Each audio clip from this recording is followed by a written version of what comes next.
Hi, this is Miss Tracy. The letter of the week is Y. So I thought I'd take in a little tour of my house to see if we could find things that start with the letter Y. Follow me. Oh, yikes! The dog's made a mess. Yikes!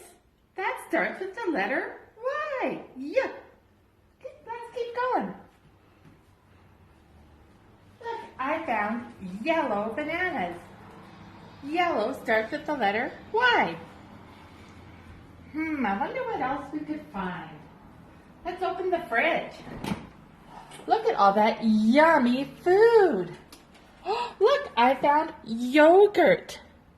Yogurt starts with the letter Y.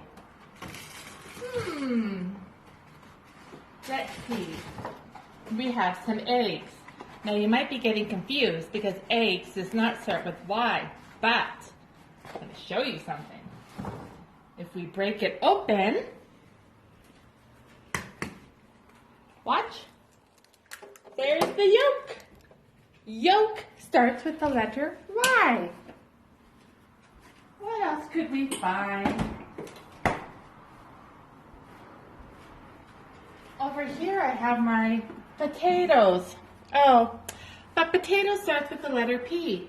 But if I had a yam, Y-A-M, yam starts with Y. But I don't have a yam today. Well, I think that's all I can find in my house that starts with the letter Y. There's one more thing I wish I could find, and that is you. Y-O-U. I sure miss all of you. Bye-bye.